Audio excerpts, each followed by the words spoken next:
Oh, Councillor Anand is in the monitoring room.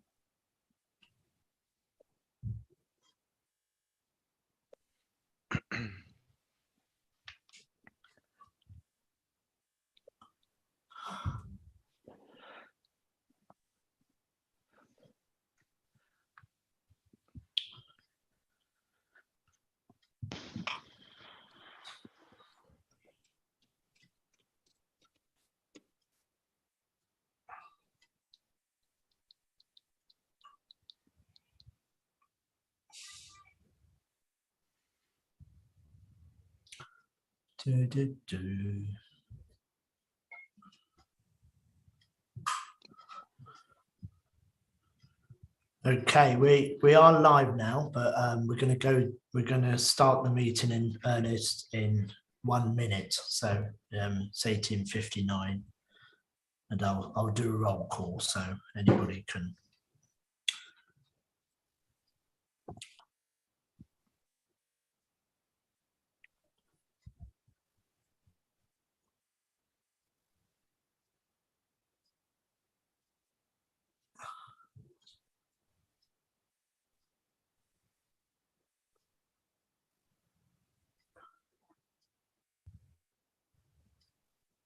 So we've got some people just joining the room. Councillor Martin, thank you. Councillor Jassel. So we've got you.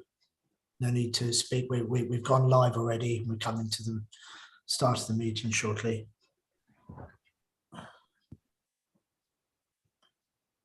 Okay. I will start promptly. Thank you very much for prompt attendance by members. My name's Councillor Anthony Kelly, Chair of the Licensing Committee. I'm joined here by Councillors Anand, Councillor Ball, Councillor Gallant, Vice Chair, Councillor Jammu, Councillor Bacchini, Councillor Jassel, Councillor Coley, and Councillor John Martin. If I've missed anybody, please mention. I've got Councillor Gareth Shaw here now as well.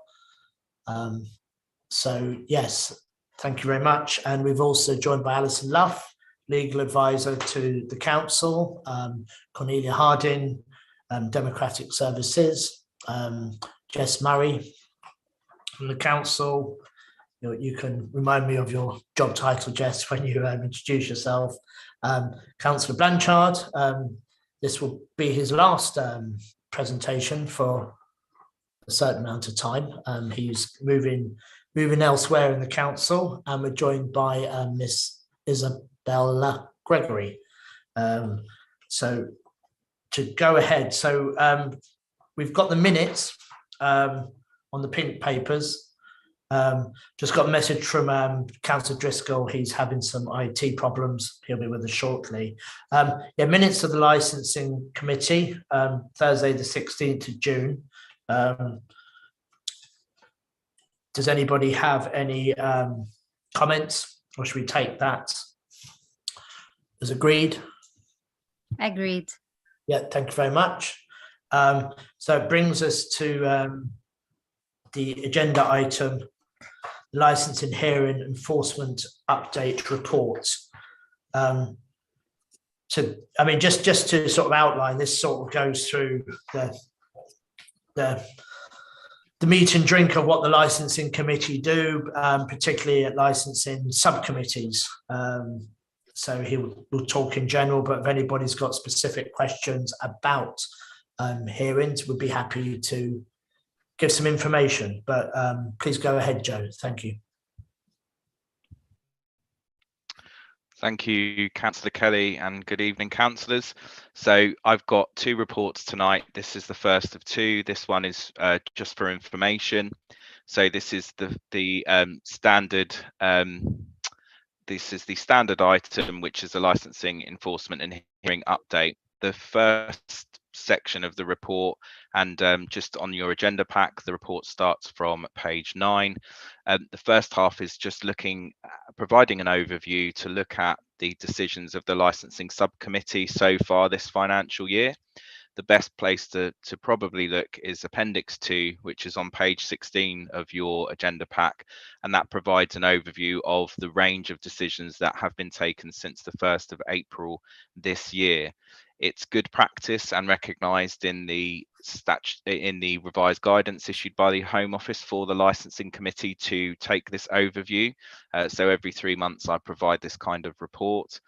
And one of the things that we're looking for, which is generally seen to be a favourable thing, is a fair mix of decisions. So, for example, there have been 9 new premises licence applications that have been considered by the licensing subcommittee. So that will be because that application has received 1 or more representations. So in the case of new premises licence applications, the licensing subcommittee decided to grant 5 and to refuse 4.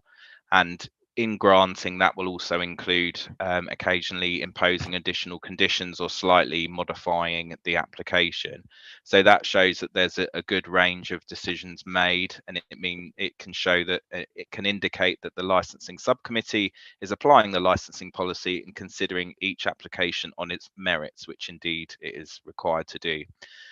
So I don't think there's anything really too unusual in there, except to say that one of the decisions made by the licensing subcommittee was in relation to a temporary events notice that was applied for, and the subcommittee hasn't been called upon to make a decision for many years, so that's quite unusual.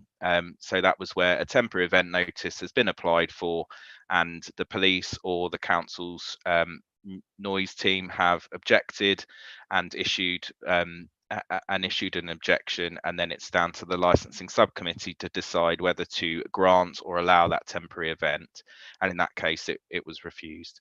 So that's the overview of the decisions, and then the second half of the report is really from my perspective as oversight of the licensing enforcement team, is to just give the committee some idea of particular licensing enforcement activity that's going on.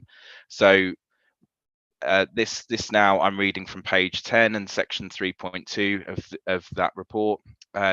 So the first thing to say is we have had a lot of the usual standard licensing enforcement activity going on. So you'll notice that there were I think 5 reviews carried out since the 1st of April, and most of those have ostensibly been the result of licensing enforcement and compliance officers carrying out checks of premises and uncovering either breach of conditions or fairly commonly it would be uncovering illicit alcohol or tobacco. So the second bit I wanted to raise was about test purchase operations that are being planned. So we recognise that we get various allegations made about unlicensed alcohol sales or age-restricted product sales in relation to alcohol. And we do carry out, as I've said, overt enforcement where an officer will attend a premises, or numerous officers, and they are clearly council officers. So it's an overt operation, and sometimes we rarely find any evidence of those allegations. So what we've planning to do is a test purchase operation where someone from the council who's not obviously a council officer will carry out test purchases, so attempt to purchase alcohol, or indeed we may engage someone that's under 18 to attempt to purchase alcohol, and basically to see if we can uncover any evidence of wrongdoing that the standard overt interventions aren't doing. The third thing I wanted to mention is about the illegal vape project. So this is a joint scheme with trading standards officers, and this is building upon the standard work we've been doing around counterfeit and illicit alcohol and tobacco. So this focuses on the sale of vapes which don't comply with the requirements. You'll be aware that vaping and vapes are becoming more and more common, and in particular that they're commonly sold in off licenses as well as other retailers. So we've had local intelligence that illegal vapes have reached the borough, particularly as well with our links to portals for importation. So our licensing enforcement officers have identified retailers selling these kind of products, and we carried out a joint operation with licensing and trading standards officers, and that's resulted in a large amount of seizures, and what we believe is actually the largest single inland seizure of illegal vapes. So that was over 8,000 individual units with a value of approximately £250,000. Dependent on the outcome of further investigations, there may well be reviews being applied for by the licensing officers if we feel that they are contrary to the licensing objectives. So that's the overview of licensing enforcement, and I've gone through the decisions of the licensing committee. So that really is the end of my of this report for information. I'm happy, as always, to take any questions or deal with any queries. Thanks, Councillor Kelly. Fine. I'm going to ask a question and then I'll look around the room in a moment, but it might be actually something Alison is probably better to answer. One of the things that comes up anecdotally with premises, particularly premises in industrial places, industrial environments, places that turned into shisha, and obviously the background is a recent car crash where they came out of the premises and people saying, why can't you close them down? Now, I understand that if they're not doing licensed activities, as a licensing committee, we can't. But then what it goes back to, then we're asked, well, do they have planning permission to be there? But I'd like to understand what the lines are and just some clarification over what is a licensing function and what is a planning function, and how we can separate the two when it comes to applications. Because I know with the place in Park Avenue, it was very much, we were told, oh, this doesn't have planning. And Alison made the point, well, it doesn't need planning actually. So if I could hand that over to you, team, to perhaps answer, Alison or Joe. Alison, I imagine you might want me to to handle that. No, it's just, I think it's, the point on planning is that it's, as we've discussed at various hearings, the use class is has been completely deregulated, so that there's a new use class E which covers just about everything that isn't residential. So and there's permitted development rights to move from one class to another. Shisha, I'm happy to have a look at that. I'm not sure if that is actually a sui generis use, in other words, something that would need planning permission. I'm not convinced that is the case, but I can certainly have a look at that. In planning terms, therefore, quite difficult to deal with, in particular the shisha issues. But it's quite interesting that you raise the sort of the planning and licensing interface, because I think that's something that might be quite useful for a future training session, because obviously, whilst they're two separate regimes, as far as the public are concerned, it's just the council, and they, that there's an expectation that there must be something that we can do to solve these problems. So, but yeah, I'll hand over to Joe if Joe have anything to say. Yeah, I'm probably going to let Jess jump in, just because I know he's aware of some of the planning enforcement functions, which I imagine is what we want to talk on. But just quickly on the licensing side, obviously the purpose of the licensing enforcement and compliance team is that they've two main purposes. One, where premises need a license and don't have one, they get them to be licensed or take action. Secondly, if premises have a license, that they comply with the conditions. So most premises that offer shisha within the borough aren't licensed and they don't carry out licensable activities. So supply of alcohol, regulated entertainment, or late night refreshment. However, we do receive allegations that in fact they are offering one or all of those three licensable activities. We carry out operations heavily involved with the police to some of these areas, and we will carry out inspections to see whether these activities are going on. We rarely find evidence of those activities going on, or rarely find actionable evidence.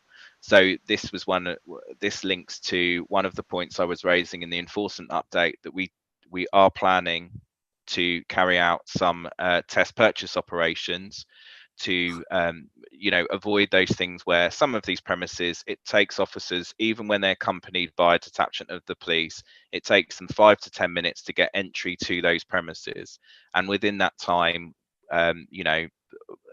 potentially evidence could be hidden, whereas if Councillor Kelly, you were to go down there on a Saturday night, you might be able to walk in straight away and see what's going on, and that's what a test purchase operation does. And premises where we may have received complaints, they will have received detailed information and warnings about what they need to do should they want to get a license, and what the possible consequences are if they don't.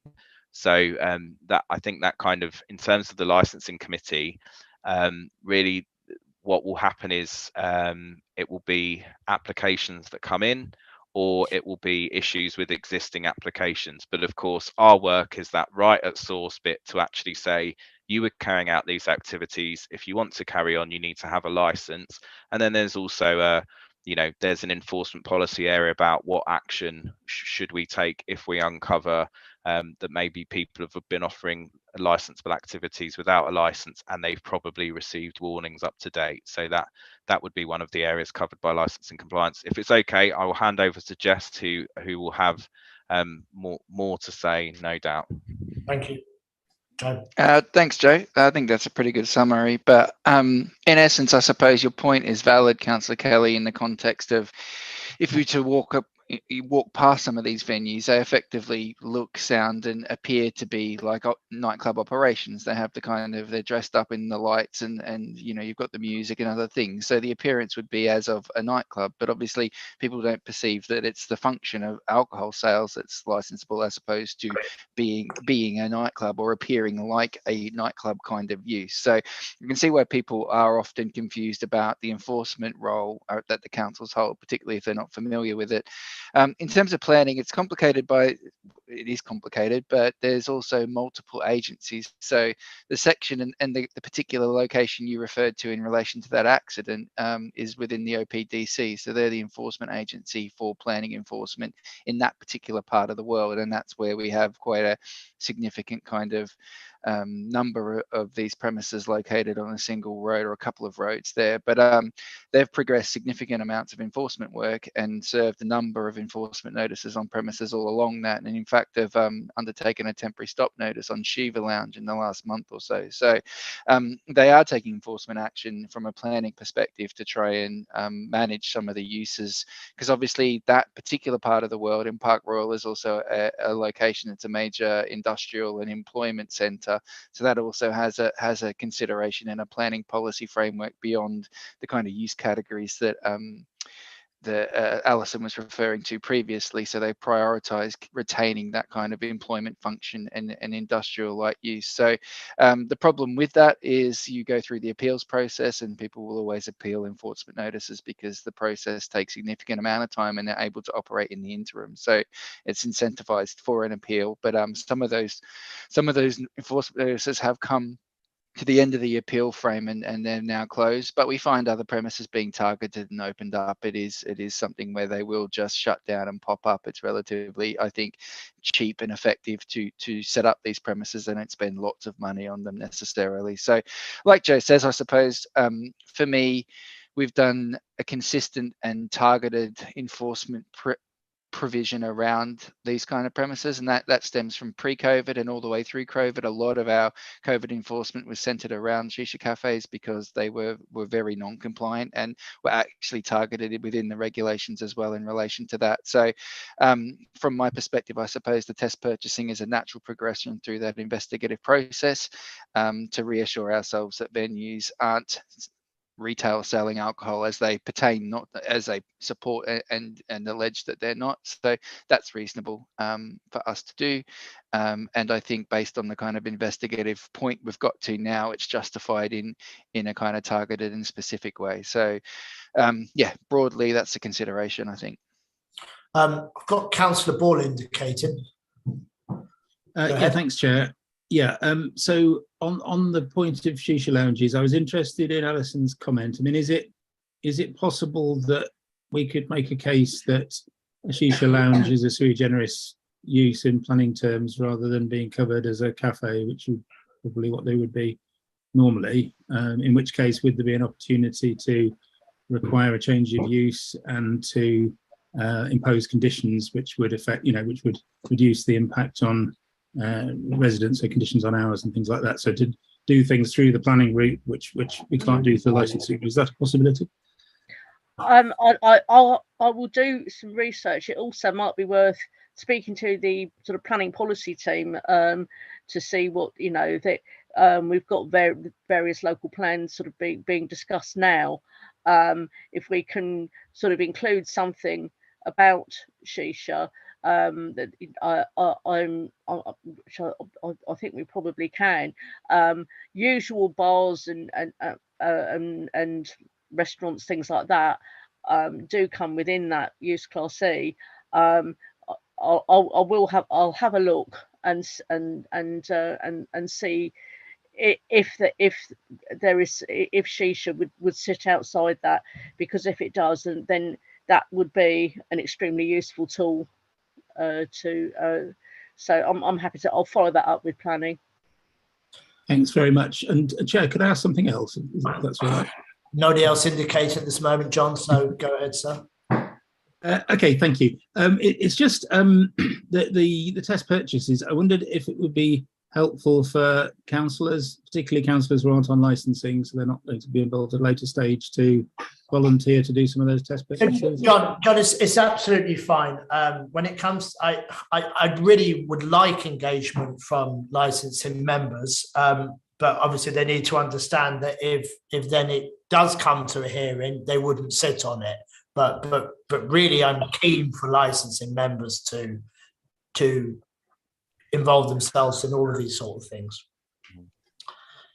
I would probably add, even you, John, even you. I would probably add, though, councillor, in respect to test purchases, probably not in relation to councillors undertaking those, just on the basis that we need to think about the people who are doing those test purchasings and their experience. No, but I think other visits, of course. I think John was talking about like an observing capacity going out on the visits when they're being done. Yeah. I don't think John was going to pretend to be a vape buyer somehow. I mean, not necessarily on the vaping, but no, I mean, I was thinking more generally, because actually I put my hand up before we got onto shisha and vaping. So, I mean, I think there's, I remember one case, was one nightclub in central Ealing a long time ago, which was in breach of, residents were alleging it was in breach of various conditions. And so Councillor Malcolm and I went for a night out there and found that we could confirm that it was in breach of various conditions. So, I think that there are circumstances where councillors might be, particularly if they're not in their own wards, might be faces that are not known in a way that perhaps some of these establishments might know the members of the enforcement. Yeah, but we can always work out those conflicts as we go along. But I would want licensing members to engage with these as opposed to not, because they might have to sit on something subsequently in months to come. I mean, the case in point, I've been out on visits and 2 of them came to reviews. I remembered that I was on those visits, so I didn't sit on those reviews. But yeah, this is we'd be yeah, we can get in contact with Jess about that. That's no issue. Can I ask a question about vapes, please, Joe? What I wanted to ask was, can you tell me what an illegal vape is? I know what I know what non-duty compliant cigarettes are, but yeah, if you could clarify that for me.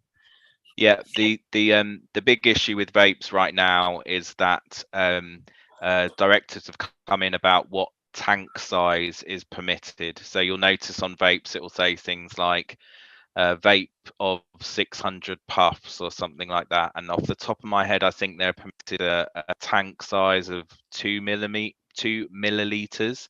And so what you've got is swishing around in the market. You've got loads of vapes which are now, they breach those safety directives, and so they're not permitted. So unfortunately, some of our traders and wholesalers and importers are seeing a bit of a the rogue ones are seeing a bit of a gap in the market for these knockoff price vapes that they can buy in bulk and then try and get into the retail market in Ealing and surrounding boroughs. So, are they dangerous? Are they dangerous because of how they're made, or is it what's inside them? Is it that they'll blow up, or is it that the vape inside them is more harmful? It's because there's too much vaping liquid in them. Okay. So I mean I have to say I don't know the kind of spirit of the directive that's behind it. I presume it would be around the not having a vape that people can that has more than 600 puffs in it or something along those lines. But it's probably less around our activity is the fact that people are importing these.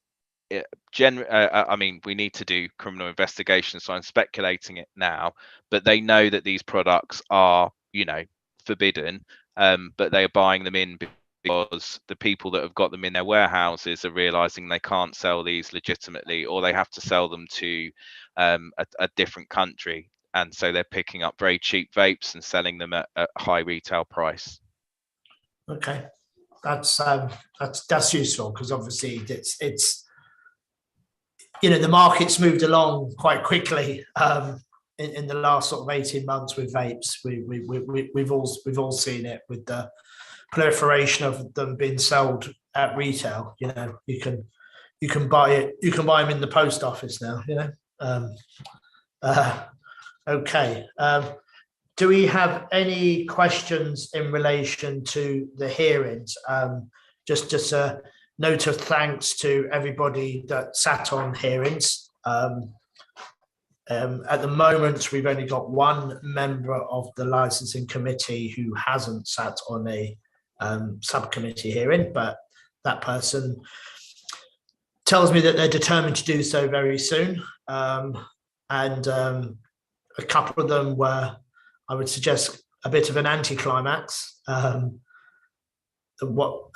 terms of the representations weren't vexatious, because obviously if they were vexatious they wouldn't have gone ahead, but it was quite clear once the licensing committee heard them, there was no reason not to grant, and they were very quick. And as much as the licensing team can do to try and sort of stop these coming to hearings, i.e. get the person to withdraw their application, sadly sometimes it doesn't happen. Some people want to have their sort of day in the sunshine, perhaps, and that's their democratic right to do so. But but the hearings going forward, I'll guarantee you they'll be more meaningful and more contentious, and you'll have to take more consideration to come to your reasoned decisions. Any questions on licensing subcommittee decisions? I don't seem to have any hands up. So could congratulations to the team for all of those, Democratic Services, all the clerks and everyone involved. And if we can now move to the gambling policy part. Joe? Thank you, Councillor Kelly. This is probably a good opportune moment to just say that some of the committee members will be aware that I'm actually I've moved role. So I moved role a couple of weeks ago, so I'm no longer regulatory operations manager, but Isabella Gregory is on the call and she is taking over that role. So she's here to listen in and be greeted by the licensing committee. But one of the reasons why I introduce her now is because this report, which is for action, I am asking for some decisions from the committee. This is something that she will be overseeing the delivery of in the coming months. So this is the Gambling Licensing Policy Renewal Report. So this is page 17 on the public agenda pack. So as a licensing authority under the Gambling Act 2005, the council is obliged to prepare and publish a statement of gambling licensing policy every 3 years. So I've already raised this with the committee in June, and we set out a timeline. So this is effectively the next step of the timeline. And just to summarise, what I'm asking the committee to do is to review the first draft of the refreshed gambling policy, which is in one of the appendices. And then secondly, and obviously recommend any changes or revisions to the draft gambling policy prior to a consultation. The second point is I'm asking the committee just to agree that the current format of the council's licensing policies in general, so that's both the Licensing Act 2003 and the Sex Establishment Licensing, as well as the Gambling Act, they're currently all in one document. So I just like agreement that I can basically separate that document into its constituent parts so that we can change the gambling licensing policy without having to change the Licensing Act 2003 policy or the Sex Establishment Licensing policy. There would be no operational or functional changes. It's simply a clerical matter. Then the third thing is to instruct officers to undertake the public consultation of the draft refreshed gambling licensing policy. This process of consultation is heavily prescribed both in the Gambling Act and the Gambling Commission's guidance to licensing authorities. And then the last thing is to instruct officers to bring a report back to licensing committee on the 31st of January 2023 with an evaluation of the consultation responses and to make any appropriate recommendations on changes to the draft policy.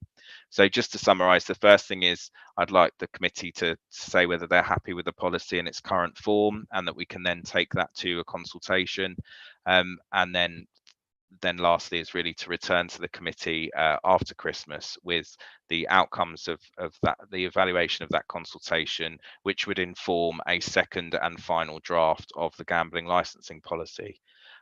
I don't propose, Councillor Kelly, to go through the rest of the report in detail, other than to say, really, I think the key bit is the timeline that's on page 18 to 19, section 3.1, which kind of summarises where we are. So from this point, I think I'm happy to take any questions. Sure.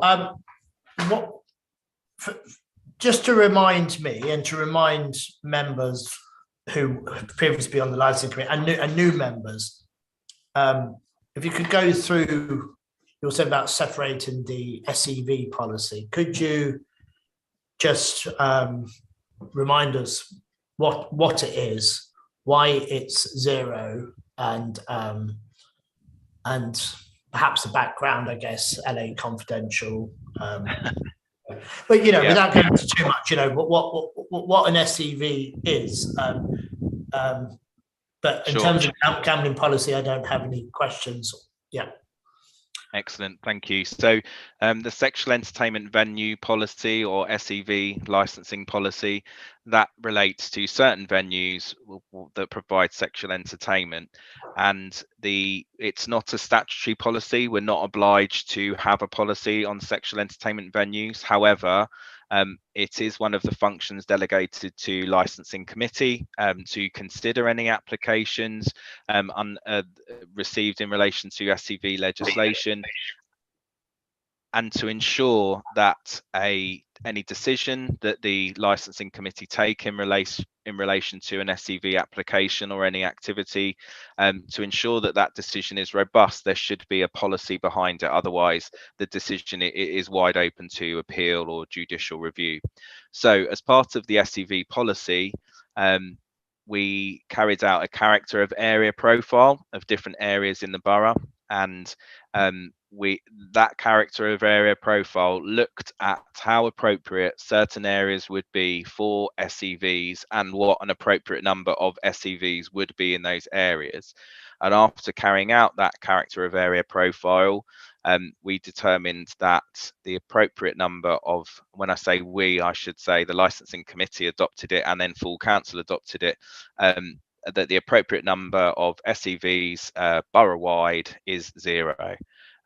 That's not to say that an application would be refused out of hand or that would be prevented from being made. Someone could make an application for an SEV. However, the fact that we've determined the appropriate number is 0 would mean that any applicant would have to make a fairly robust case and in line with the SEV policy, and the committee would be obliged to consider the policy when they're making their decision.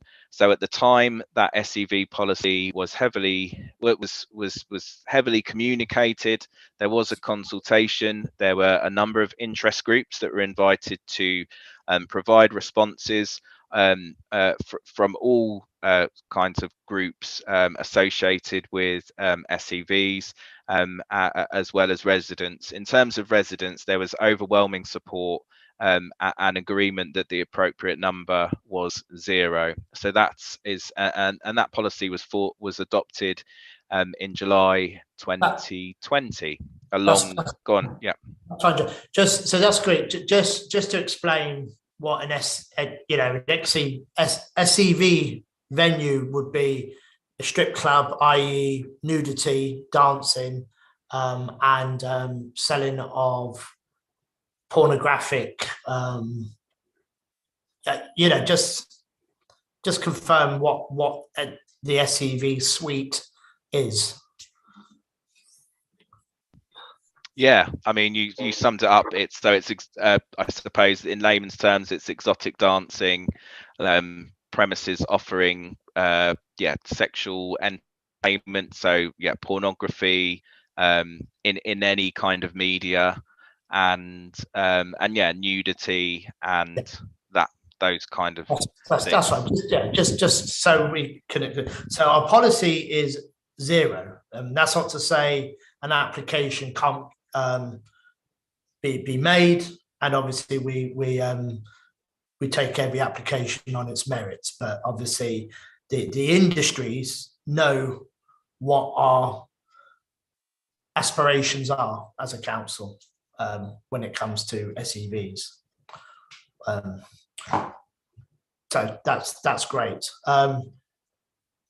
So yeah, on gambling, do we have any questions from members, or do we wish to proceed with the proposals that, and certainly the timelines for consultation that Joe has explained to us?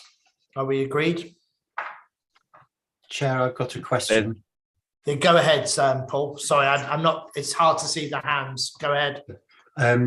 Just going through the policy, there's a mention in the policy about the duplication of regulatory regimes, and I'm thinking particularly of planning. And previously, planning did have a role in if there was a cluster of certain types of shops. Now, from what was said earlier in the meeting about that deregulation of change of use. So am I right in thinking that permission is no longer required to change use to a betting premises? And if that's the case, is licensing the way of ensuring there isn't a cluster developing in an area that could skew an area or sap the vitality of a local shopping district? So is that how the regulatory regimes operate now? And is there concerns of parts of the borough where there may be a cluster of gambling? And if so, should that be a consideration of the policy draft? Thank you, Paul. Thank you, Councillor Driscoll. Thanks, Councillor Driscoll. So yeah, just like the Licensing Act 2003 regime, this operates completely separately to planning, so they would be different considerations. One of the things to note with the gambling licensing policy is that it's about how the council will decide applications that are made, and bricks and mortar gambling as an industry is declining all of the time. Bricks and mortar gambling, I don't think that there's been a new gambling establishment in Ealing for. Paul, Councillor makes a good point. There could be something round the corner that we haven't thought of, but some clever person knows that he can bring this into shops as a gambler, and people. Yeah, I don't know what it is, because if I did, I'd probably invest in it to try and make some money myself. But what happens if something comes along that we don't quite know? How would we deal with that? Do we have that tool set? Well, yeah. Well, the gambling licensing policy is written for exercising our duties under the Gambling Act 2005. So, if some novel, innovative, disruptive, new product comes in, then it would be every licensing authority across the country would be dealing with the same. So I mean, we get this in all. This is the regulator's permanent kind of issue, which is where you get this kind of idea that it's all about red tape and bureaucracy, because industries adapt new products and they may need regulation, and it's up to the government of the day to decide whether indeed they want to regulate that. So that if it was something that fell outside of the definition of the Gambling Act 2005, well, this is the gambling licensing policy related to that act. We would have to look to a higher power, or again, one of our other suites, one of the other regulatory frameworks to deal with that, should we want to. So I think, I mean, if you're thinking like a new version of, say, like the fixed odd bettings terminals or something like that, I mean, we when I said I don't think we've had a new bricks and mortar gambling premises open in the borough for probably 5 years, we have had one premises which is an adult gaming centre, which is which is relatively a different proposition to a betting shop. It's one of those shops that's effectively like an arcade for adults, because they have fruit machines in there, but they are still subject to all of the same requirements around low stakes, etc. And from my officer experience, I've never I've never really had any issues. Some of the kind of community cumulative impact, negative impact issues that you experience with other premises like a betting shop that you do with an adult gaming centre. I couldn't really speak to why, but then they don't really come on the radar as a local place that causes issues. So just to take it back to Councillor Driscoll's point, this policy is about new applications and how we would deal with them and what conditions are applied. One of the good things about the licensing policy that we adopted in 2020, that was an improvement on the previous one, is that new operators are required to carry out a bespoke assessment of the possible cumulative impact and negative impacts they could cause in the area, and satisfy the committee that they are taking adequate enough steps to minimise possible impacts. And what this policy does is it gives the committee the tools to make that decision, because the policies are they're about being permissive but subject to the requirements of our local area. And I think it's a good part of the policy that we're requiring potential operators to have a current, modern look at what all of the data that might concern the committee and what they're going to do about it. So whether that's crime data, antisocial behaviour data, proximity to dwellings, location to particularly vulnerable settings, you know, like maybe a sort of drug and an alcohol rehabilitation clinic or something like that. So it's very specific requirements that I think provides quite a robust decision-making framework for the committee. I've gone off on a tangent. Apologies. I hope that answers the question. Chair, on the planning point, betting shops would be sui generis. So if it was a brand new premises, then they would need planning permission.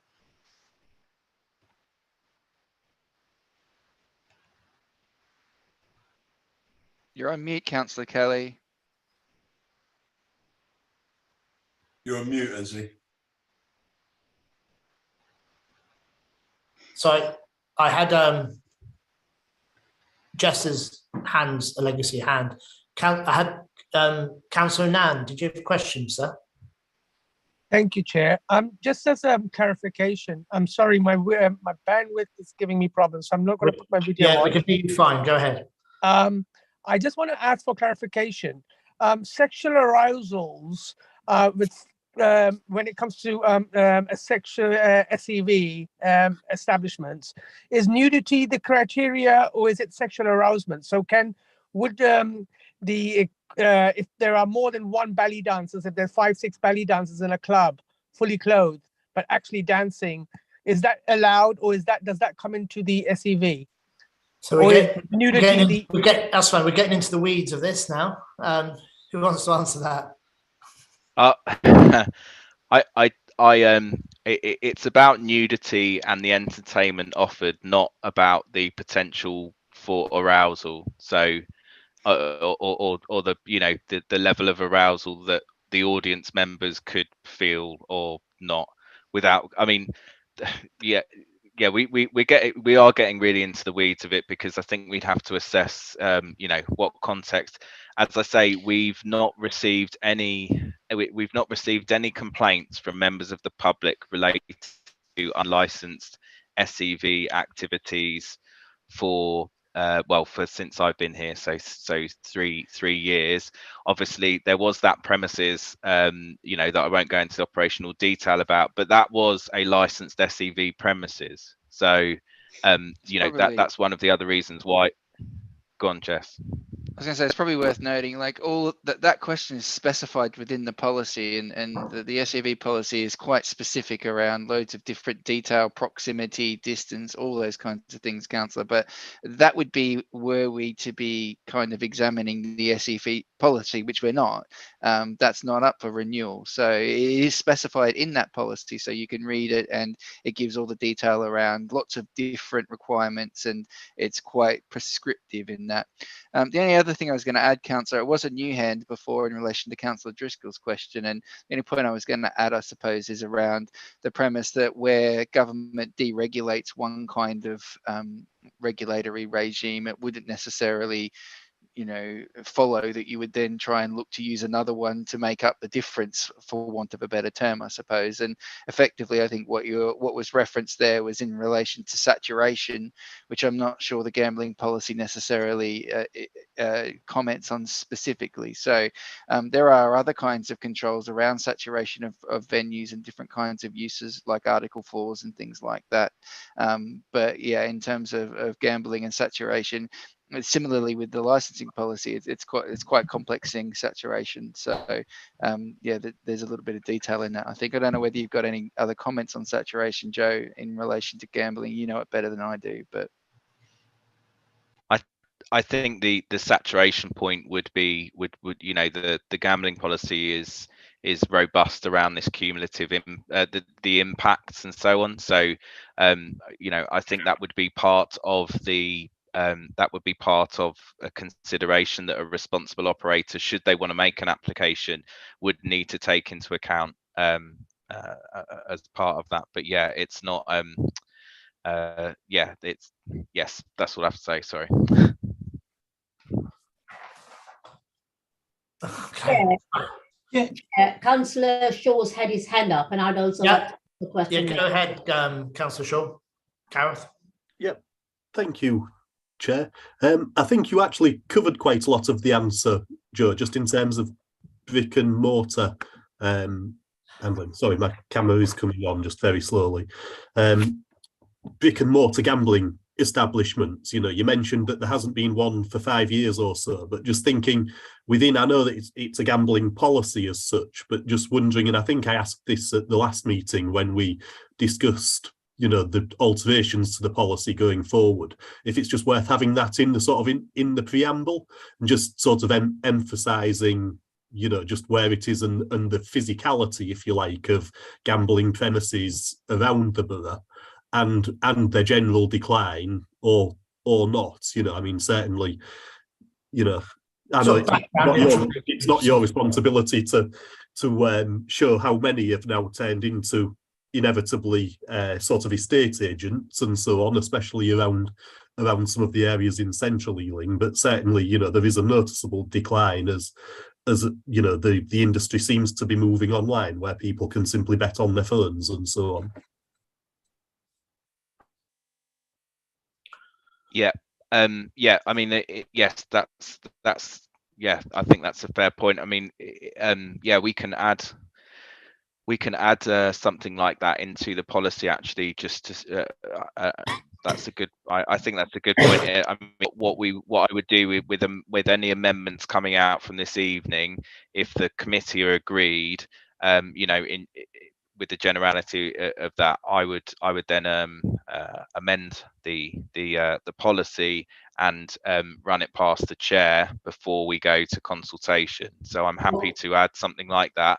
I don't think it needs to be well, correct me if I'm wrong, Councillor Shaw, but I don't think it would need to be detailed. It would more just to be almost like a current state of the nation of gambling licensed premises in the borough, and say this is where we are at the time when we're adopting the policy. Is that numbers, and I could probably get a GIS map drawn up of where those licensed locations are.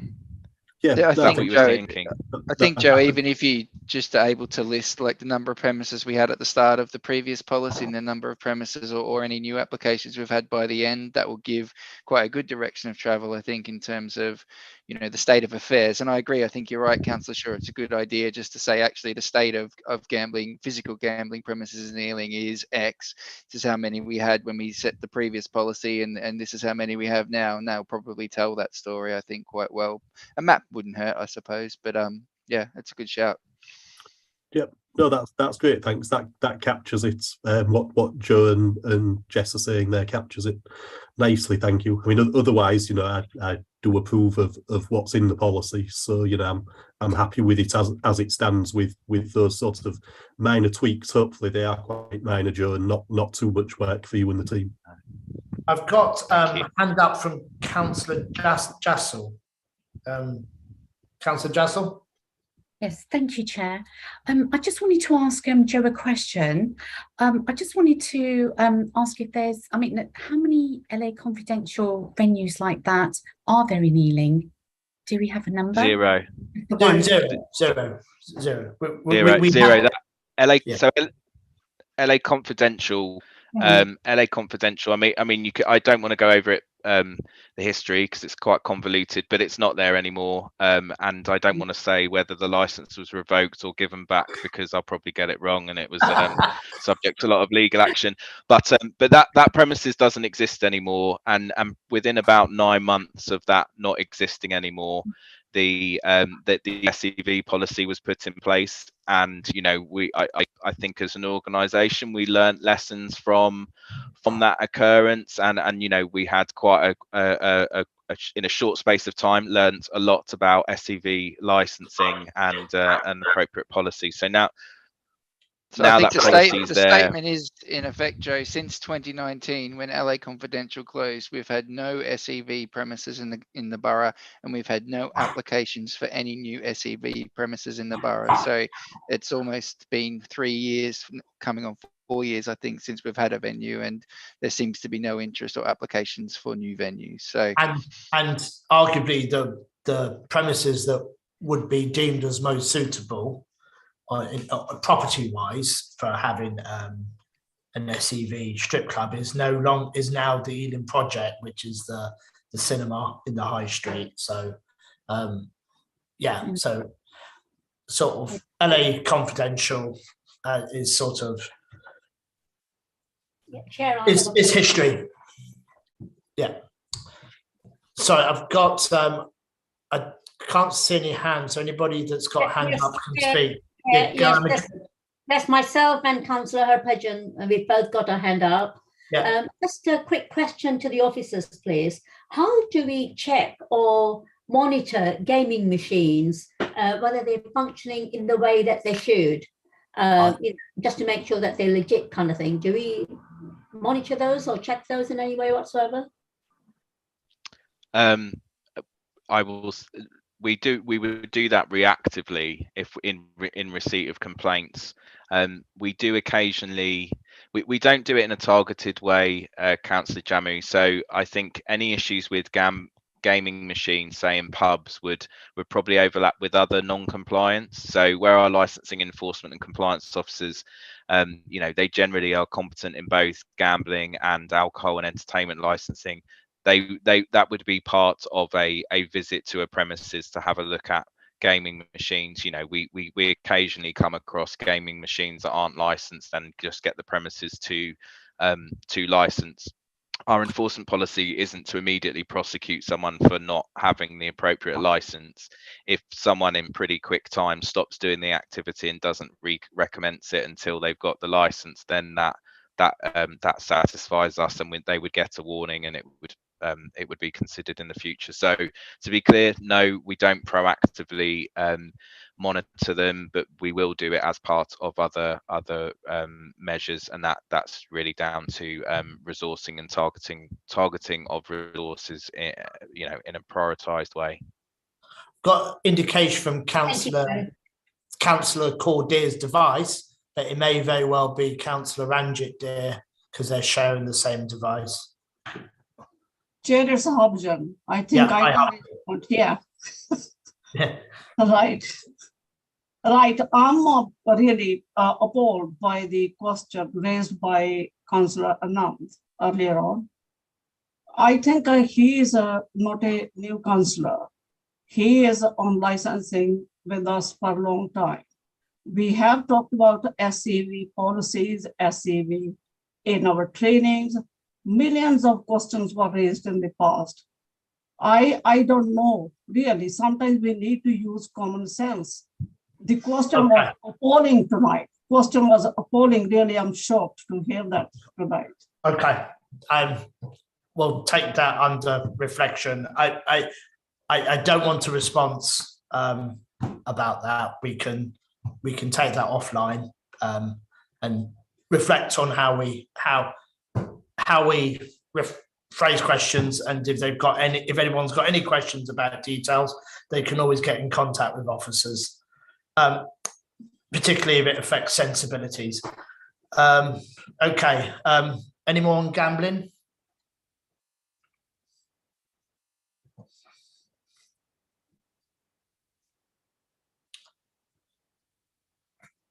No? Do I have any more hands? I don't see any hands up. Councillor Deer's hands up, but she has spoken. So gambling policy, and obviously we've separated it with the SEV. And any other questions or comments before we go to approving this for going out to consultation, with the caveats about talking about the national and local picture of gambling venues that have closed down? No? Okay. Thank you. So that brings us to our work programme, I believe, which is we did lose a training session because of the mourning period of Her Late Majesty Queen Elizabeth. So we intend to put that back in the diary, but obviously that's a challenge. But just bear in mind that we will be having some licensing training, which we do intend to hold in person. It won't be held virtually. It will be held in person. Can I just yeah, Councillor Gallant. quick point on that? The session in person that was held quite recently was very, very good, and warmly recommend it. And I'll go a stage further. It might have included a little bit more role play, just to see what the dynamics of a hearing are, especially for new members. Sure. Thank you for that, Councillor Gallant. Yeah.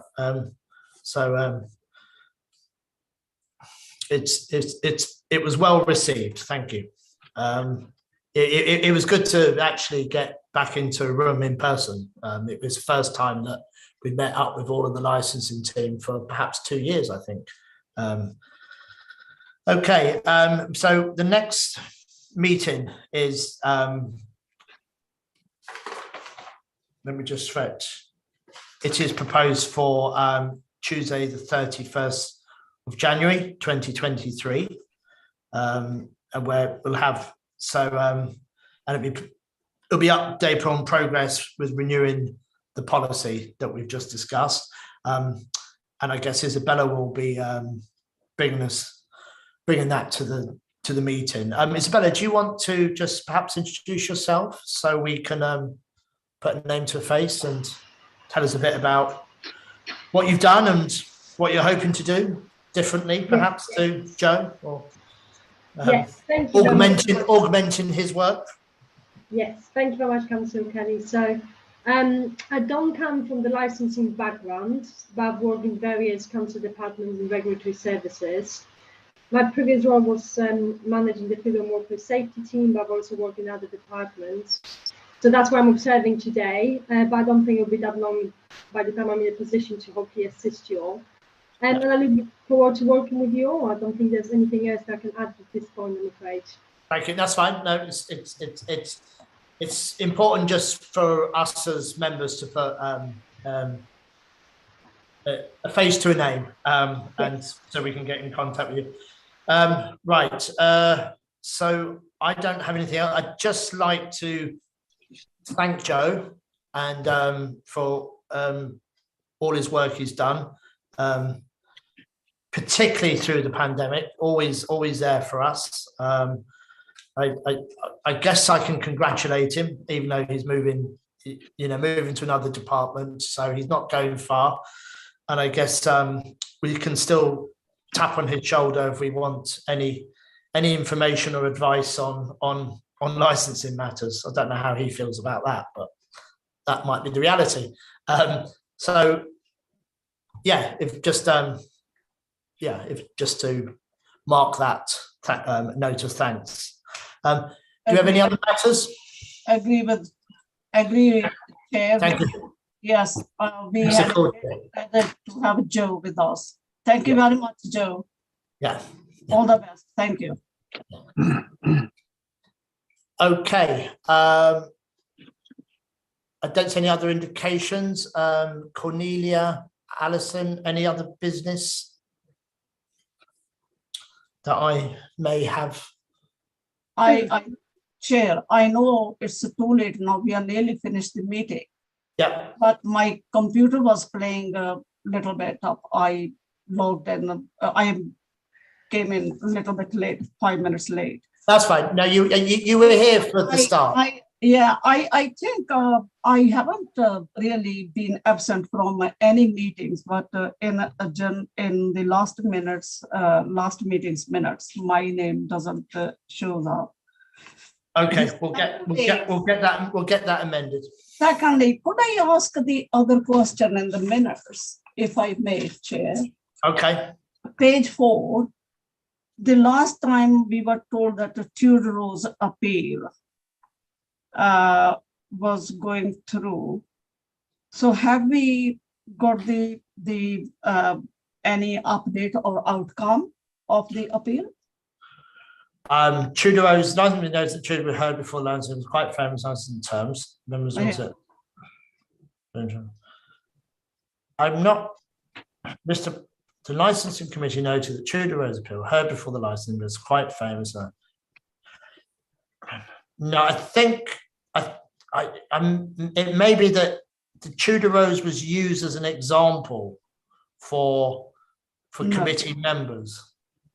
No. Joe, can you comment? I'll jump in. Yeah, so the Tudor Rose became well known because it was during COVID, and it was when there was various restrictions in place. So it was quite a good test case, because the government had been pushing out information saying there are these restrictions in terms of gatherings, and gosh, it seems so long ago now, but it wasn't actually that long ago, and I was heavily involved with it, so my memory should be better. But it was things around reducing the number of gatherings. I think at one point you weren't allowed to gather in more than 30 people or more than 6. And as part of the government communications, they said, and of course, if you're a licensed premises, your license could potentially be revoked, without going into the detail that actually it would be the local licensing subcommittee that would make that decision. So when the police would occasionally uncover these activities going on, they would apply for a summary review. So a summary review is or commonly known as an expedited review. A summary review is where a police officer of chief inspector rank or higher is satisfied that there is serious crime or disorder has occurred or is likely to occur. And so the test case around it was that with the Tudor Rose, there was a suggestion that the council should not have accepted the certificate from the chief inspector, because the licensing authority should have known that the grounds that the chief inspector chose were not suitable grounds. And of course, the argument is that the licensing authority, it's not their position to question or not to the validity of what the chief inspector of police says. So that was really the test case. And any appeals associated with that premises and the activity around there were subsequently withdrawn after a period of discussion. And that's thanks to Alison and Hattie for their discussions with the appellants in that case, but they were withdrawn, which is a fairly common thing with appeals, because appeals are cheap to make, and then there's often some discussion later on, and where the council we will often decide to defend appeals and often come to an agreement that they can be withdrawn. So that's the Tudor Rose and how it became pretty well known, because we had a decision that said, no, it's not down to the council to decide the validity of a chief inspector's assessment of what might be serious crime or disorder or not. Thanks, Joe. Thank you very much. No problem. Thank you. The Tudor Rose is operational as far as I'm aware. Chair, can I just go ahead. Can I just come back regarding Councillor Cordier's point about attendance at the minutes? Because the last meeting in June, there was a bit of a mix-up about the number of councillors on the licensing committee. Councillor Charan Sharma was on the committee at that time, so Councillor Cordier wasn't. Yeah, I remember now, Councillor Dear, you turned up, but you hadn't. Somebody came off, and you weren't technically on the subcommittee, so that's why your attendance wasn't noted. You're quite right. Yeah. So she was subsequently appointed at the council meeting later that month. If there is a space for you to note that she attended but wasn't a member of the committee, that would be great. Thank you very much, Cornelia. Thank you. Okay. Thank you. It just as a footnote, so to speak. Yeah. Okay. Okay. I don't see any other indications, and thank you very much for your contributions. I will see you all whenever I see you at the next meeting, but I will see you at licensing subcommittees or on the training or in January. Thank you.